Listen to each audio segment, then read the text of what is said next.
Welcome, everybody. I'm Mark Peter Davis, managing partner of Interplay. I'm on a mission to help entrepreneurs advance society, and this podcast is definitely part of that effort.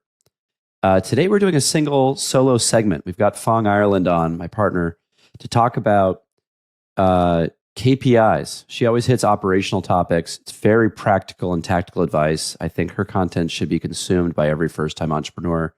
And frankly, just in case, it should be consumed by a lot of second-time entrepreneurs.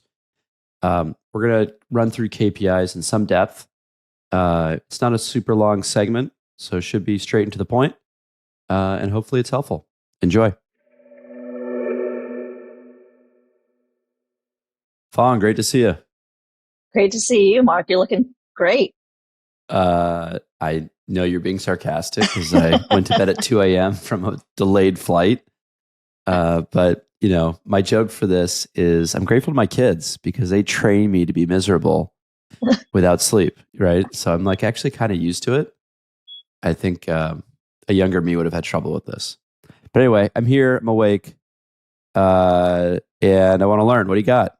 What's today? All right, good for you. I have a topic to hear today that's really, it'll be really easy for you to track if you're really tired. I'm going to talk about KPIs. Oh boy. Here's a snoozer. Yeah, exactly. So today I want to talk about the importance of KPIs, how to choose which ones to track, and how to use them to drive your business. Now, Mark, as you know, KPIs stand for key performance indicators and are a set of metrics that tell you how healthy your business is. So tracking the right KPIs will tell you whether you're doing awesome, just okay, or you're really sucking and need to drastically change your strategy. Nothing keeps you more grounded in reality and motivated to do better than looking at the same numbers every week, every day, and seeing how they change or don't change over time. But how do you choose the right KPIs to track, and how do you use them? Here are some tips to keep in mind. First tip is don't choose too many KPIs. This is counterintuitive because I just told you how important they are. But tracking too many KPIs isn't helpful because you're trying to optimize for them to drive your business, and you can't optimize for too many things at one time. Tracking too many metrics can lead to analysis paralysis and drive you and your team crazy. Instead, choose one KPI, known as the primary KPI, to focus on. This should be the most direct measure of how much customers value your product. And how do you measure that? There's really only one way for your company, and it's probably revenue. Revenue is a good measure for most businesses because how much customers will pay for your product is how much they value it. So if you can get customers to fork over $50 for your product, that's how much they value it. But depending on your business model, there are a couple other options for your primary KPI. If you're an ad revenue-based company, usage is probably the best metric because building a large audience is how you're going to monetize later on. So daily average users or monthly average users is a good one. If you're an enterprise company, letters of intent or contracts signed should be your primary KPI. But your primary KPI doesn't tell your whole story. You need to break it down to another layer that you could use to understand the different ways to drive achievement of your primary KPI. So for example, if you're not meeting your revenue targets, how do you know which levers to pull to get there? That's why you need another set of 3 or so metrics that contribute to your primary metric and give you a complete picture of what's going on. Here's where you can be a little bit more creative because this is really dependent on the type of business that you have. Some options to think about are repeat customer rate, number of new customers, or if you're a marketplace, inventory is a good one. Next tip is to use KPIs as a feedback mechanism. As you're tracking your KPIs, know that they act as a powerful tool to tell you whether your strategy is working. If you're doing something and your KPIs go up, great.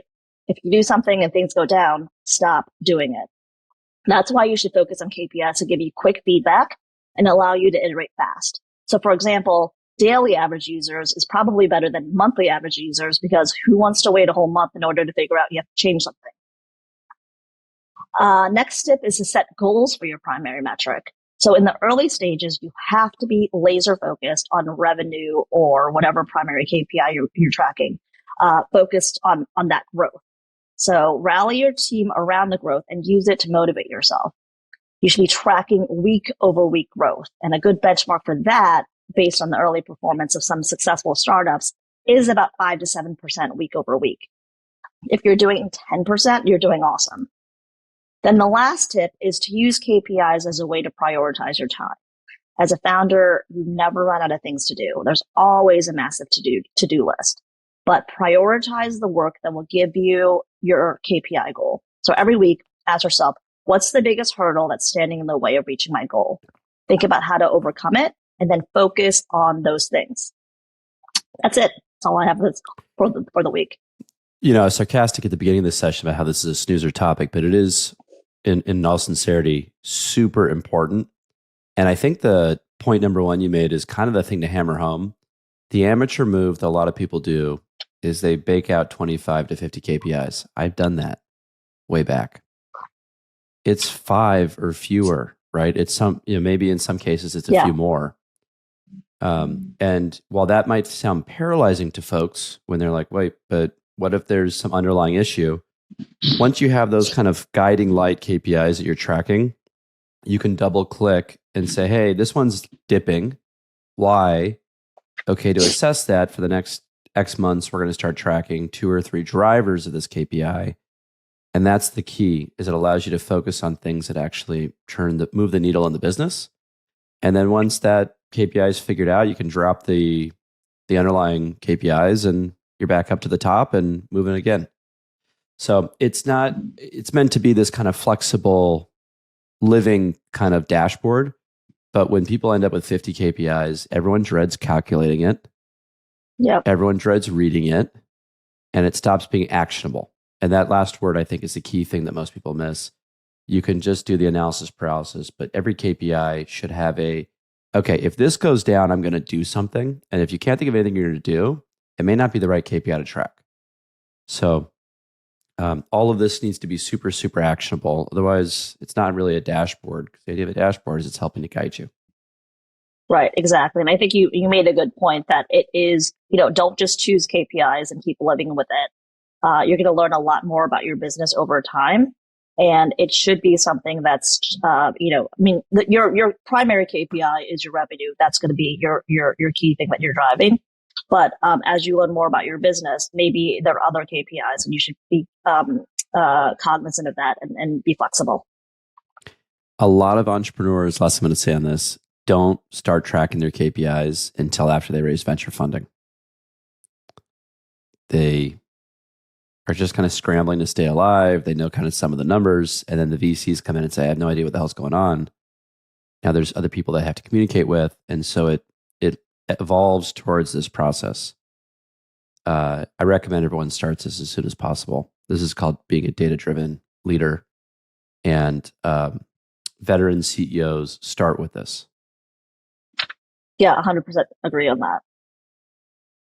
Very cool. Thank you, Phuong. All right. I always love when Phuong does her segments because I believe we're building a pretty robust library of very practical advice for entrepreneurs. You can find a lot of her other content on all of our podcast channels, including YouTube, the podcast apps, etc. But if you are a first-time entrepreneur in particular, binge consuming what she's saying is a wise way to go. Catch you next week.